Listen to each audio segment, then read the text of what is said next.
これはデンマークのお話です。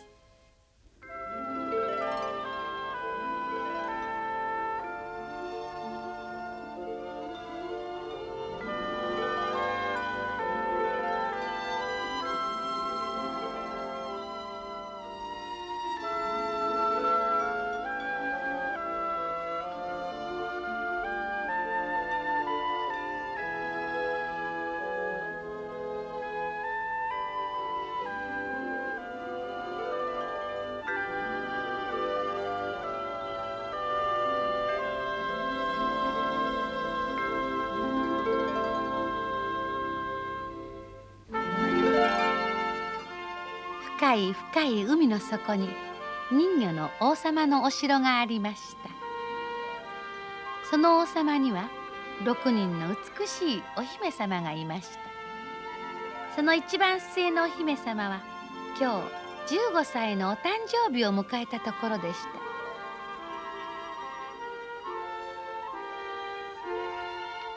人魚姫はどんなにこの日を待ち焦がれていたことでしょう。もうとっくに海の上へ出ることを許されていたお姉様たちから散々聞かされていた憧れの人間の世界が目の前に開けようとしているのです。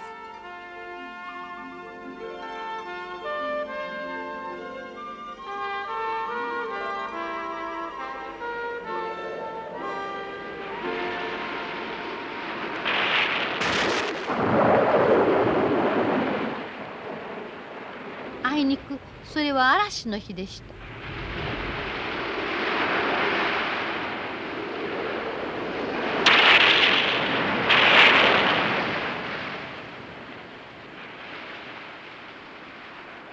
あ、なんて美しい方かしら。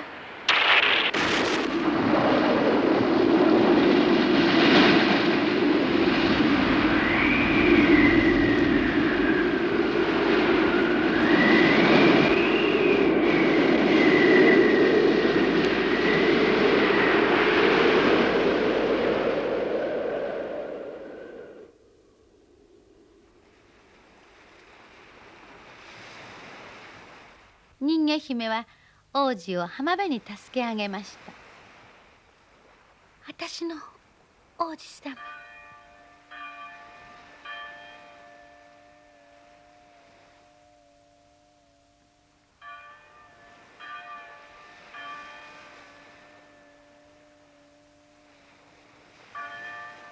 王子は自分の命を助けてくれたのがこの美しい人だと思いました。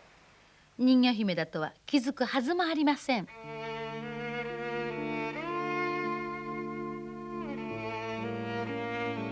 悲しい思いを胸に人魚姫は海の底のお城に戻って行きました。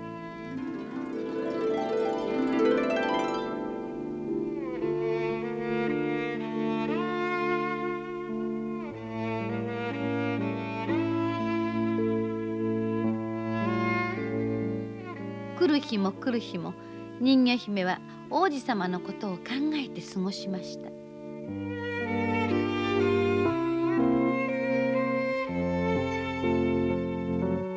そしてついに王子を慕う心が胸いっぱいに広がり、もう耐えられなくなった時に人魚姫は海の森に住む魔女の助けを借りて人間にしてもらおうと決心をしたのです。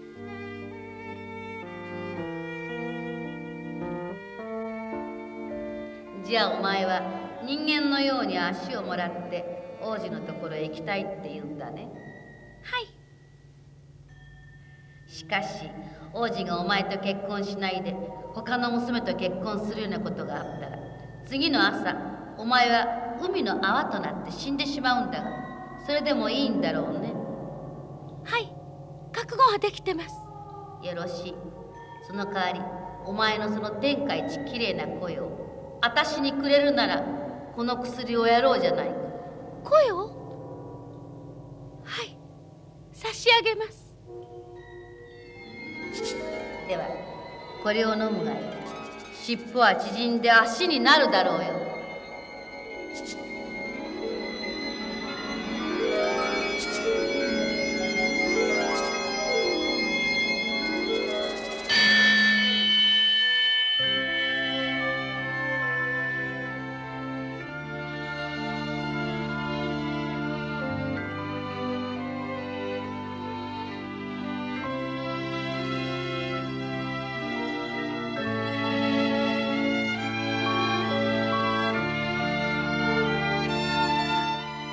姫は魔女からもらった足で憧れの王子様のいるお城にやってきました。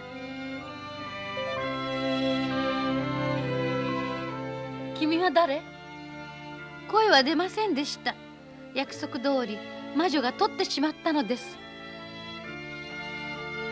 なんて君は可愛いんだろう。僕を白い砂浜で助けてくれたあの子にそっくりだ。さあおいで。誰もが皆人魚姫を可愛がってくれました。でも人魚姫はもうあの美しい声で歌うことも話すこともできないのです。ああ、王子様、あなたのおそばにいたいばっかりに私は声を捨てたのです。せめてそれだけでも分かってくださったら。王子は妹のように人魚姫を可愛がり、どこへでも連れて行きました。人魚姫の足は歩くたびに燃えるように痛みましたが、王子と一緒にいられる幸せに比べればそれは何でもないことでした。けれども王子は自分が結婚するのはあの白い砂浜の娘以外にはない、そう思っていたのです。そのうち王子と隣の国の王女の間に結婚の話が持ち上がりました。王様の命令で王子は人魚姫を連れて隣の国へ旅立ちました。王女を好きになれるはずないな。僕を助けてくれたその子であるわけがないもん。次の朝、船は隣の国に着きました。なんと隣の国の王女とはあの白い砂浜の娘だったのです。あなただ。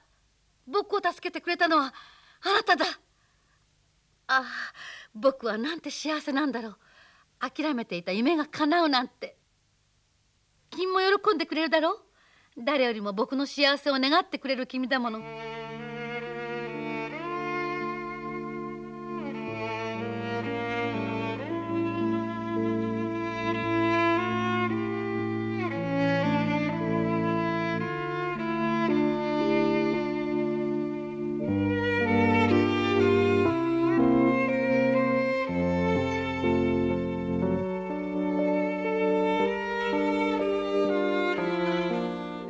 すべてを諦めた人魚姫は王女の裾を捧げ持ちました。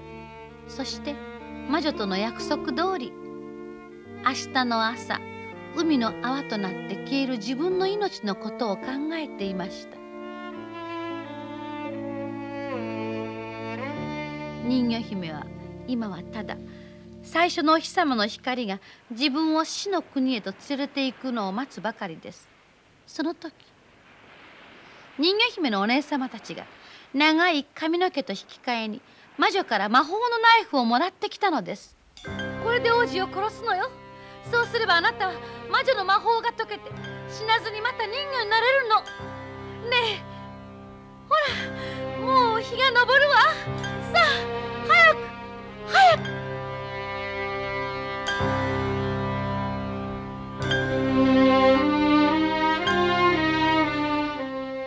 できないわ。王子様を殺すなんて、愛している人を殺すなんて私にはできないわ。たとえ私が泡になって死んでしまっても。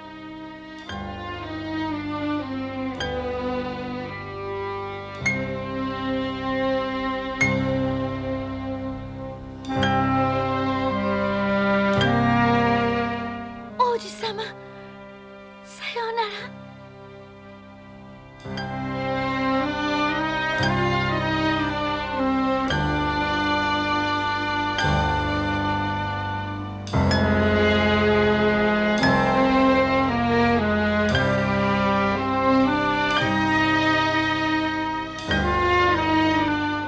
人魚姫は海中へ身を投げました。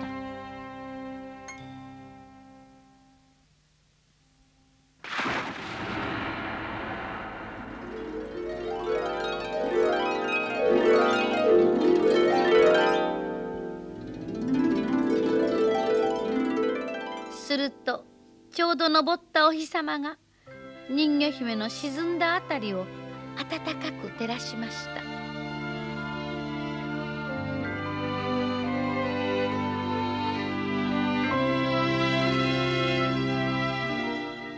のきらめきはまるで人魚姫の美しい心が天国に昇っていくかのように上へ上へと舞い昇っていったということです。